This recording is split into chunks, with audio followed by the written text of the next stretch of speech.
Let me ask you something. Have you ever looked at a photo of yourself from just 2 or 3 years ago and thought, why did I think that looked good? Not because you had bad taste, not because you weren't stylish, but because fashion moves. And sometimes it moves quietly, without announcements, without runways declaring it officially over. One day something just starts to look dated, heavy, like it's trying too hard.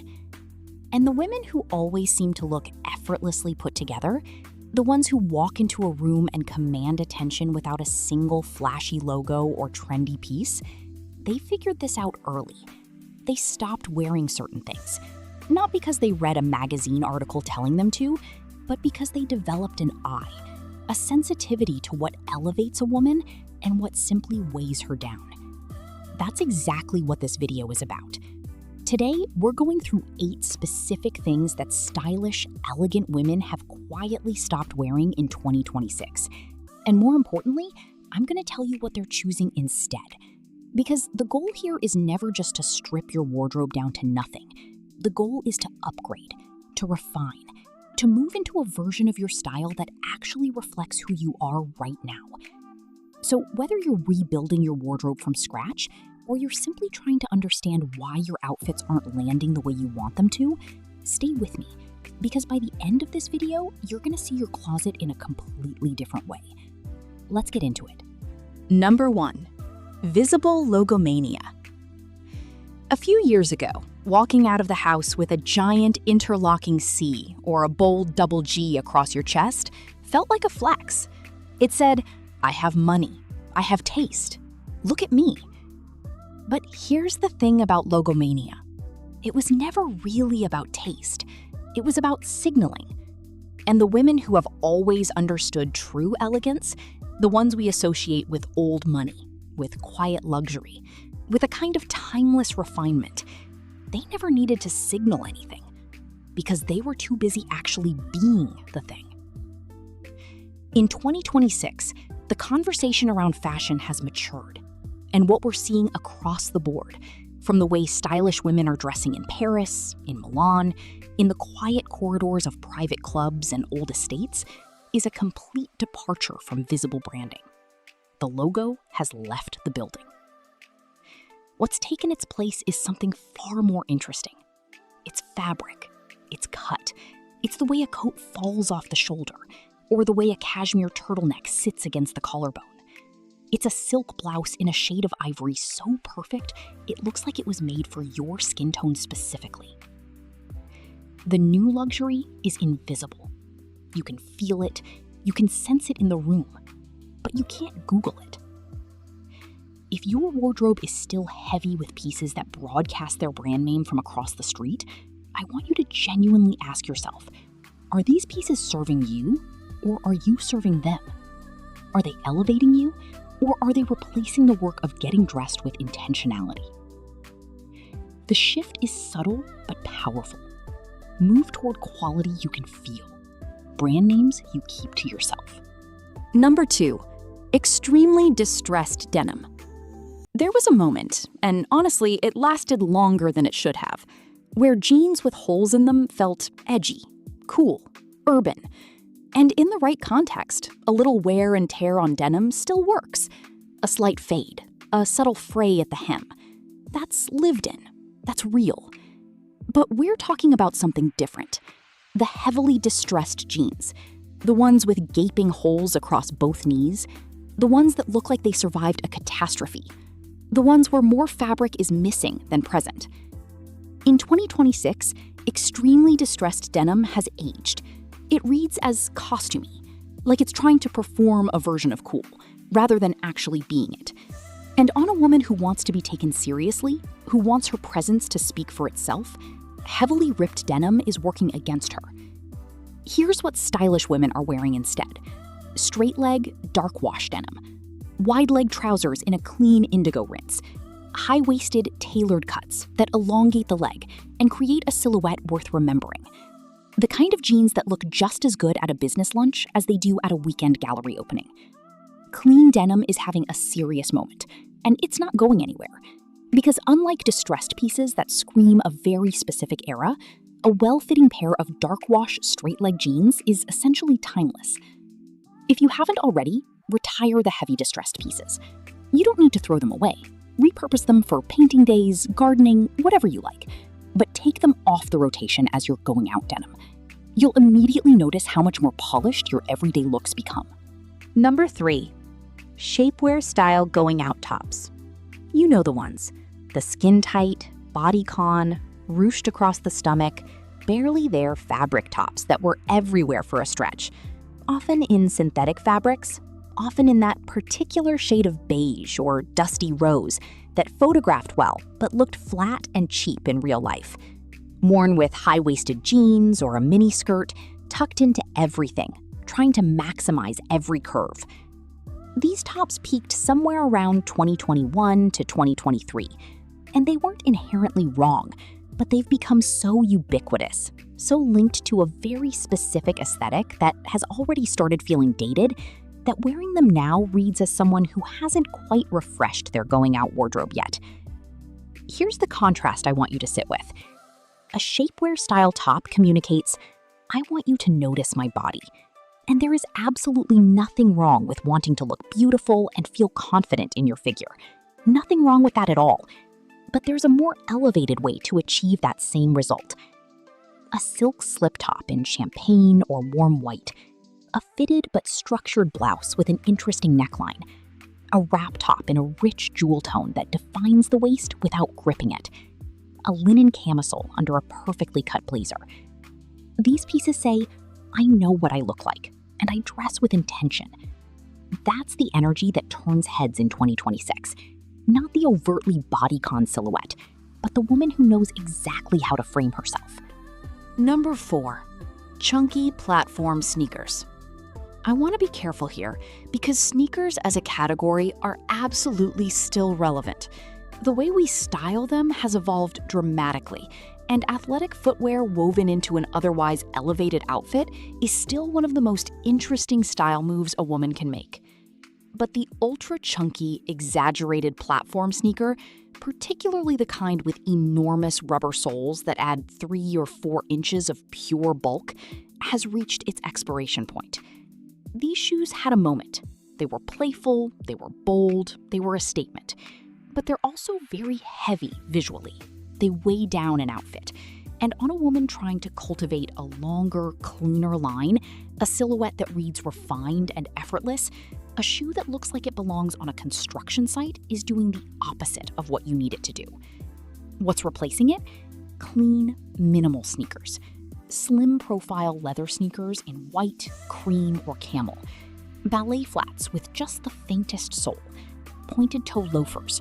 Clean canvas sneakers in neutral tones that add a casual note without disrupting the line of the leg. The goal with footwear in 2026 is elongation, clean lines, shoes that feel like a natural extension of the body rather than an architectural interruption at the bottom of the leg. If you love sneakers, keep them. Just trade the bulky sole for something sleeker. You'll be genuinely surprised how much more polished your overall look becomes from the ankle down. Number 5. Excessively trendy fast fashion pieces. Let me be very clear about what I mean here, because this one is nuanced. There is nothing wrong with enjoying trends. Nothing wrong with wearing something because it's current and fun and you love it. That's part of the joy of getting dressed. But there's a difference between a woman who thoughtfully incorporates a trend into a wardrobe that has a clear identity and a woman whose entire wardrobe is nothing but trend after trend after trend, with no consistent thread running through it. The excessively trend-driven wardrobe is a trap, and fast fashion has perfected the trap. New micro-trend every 2 weeks, a constant conveyor belt of pieces that feel exciting for about 15 minutes and then feel desperately behind. Women spending more money than they realize and ending up with closets full of clothes and nothing to wear. Stylish women in 2026 have largely exited this cycle, not because they're boring, but because they've discovered something far more interesting on the other side of it. A wardrobe with a point of view, a collection of pieces that actually belong together, items that can be mixed and remixed endlessly, quality over quantity, a few extraordinary pieces rather than a mountain of mediocre ones. If you can only afford 3 new pieces this year, I would genuinely encourage you to make those 3 pieces exceptional. A coat that feels cinematic every time you put it on, a pair of trousers that make you feel powerful, a shoe that you think about when it's not on your foot. That's the wardrobe philosophy that produces the women we look at and think, she always looks amazing. How does she do it? She does it by choosing less and choosing better. Number 6.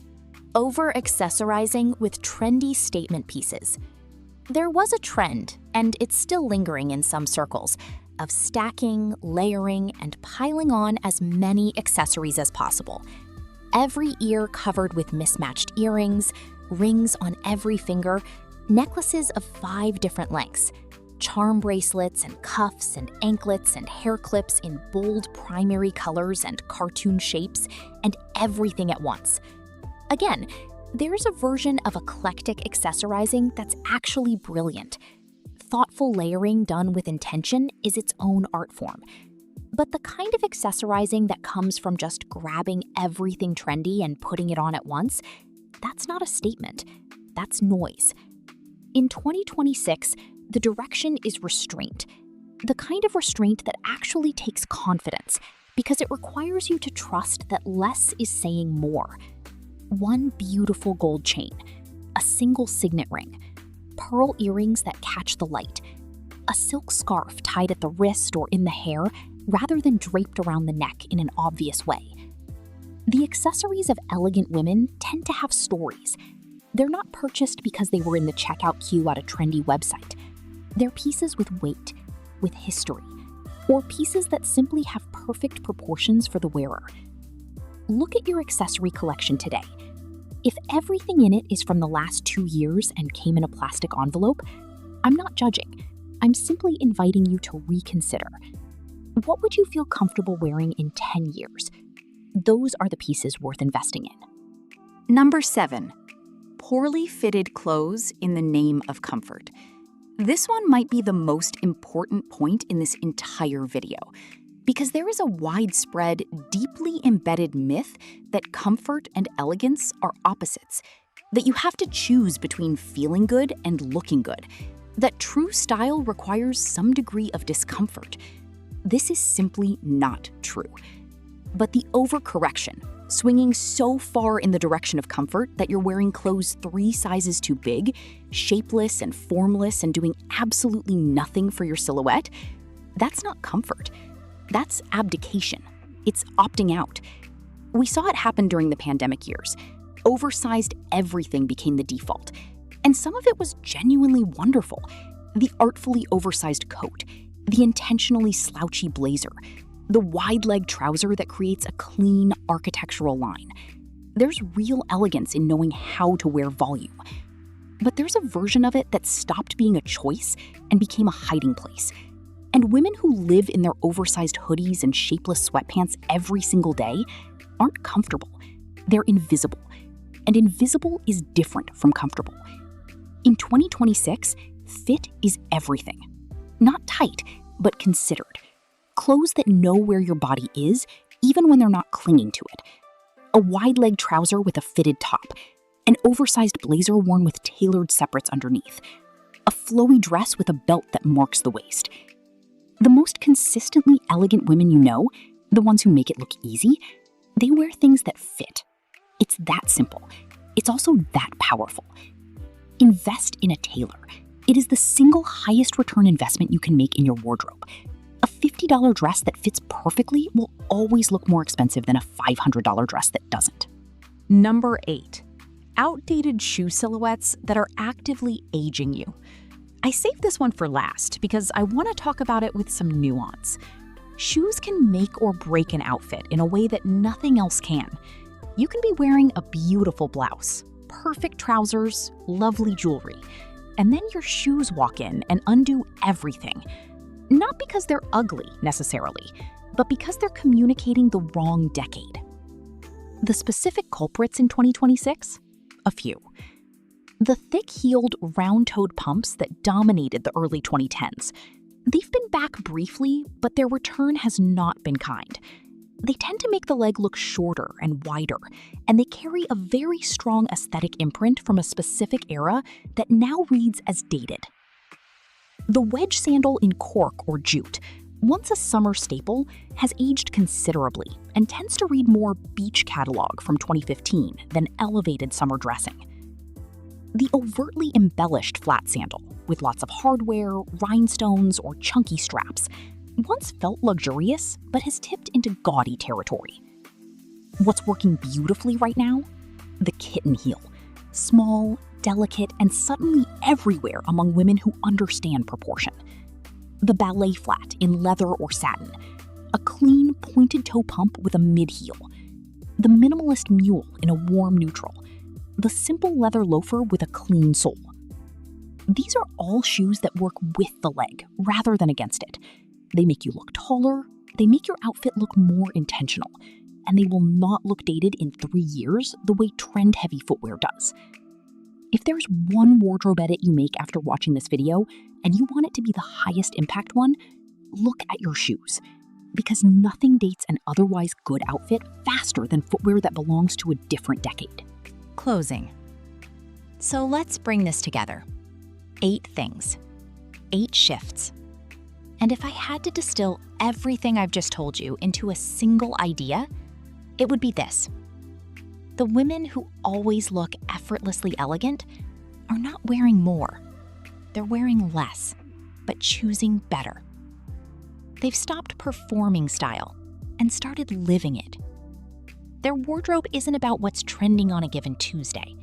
It's about who they are, how they want to move through the world, and what they want people to feel when they walk into the room. That is attainable. It doesn't require a massive budget. It doesn't require you to throw out your entire wardrobe this weekend.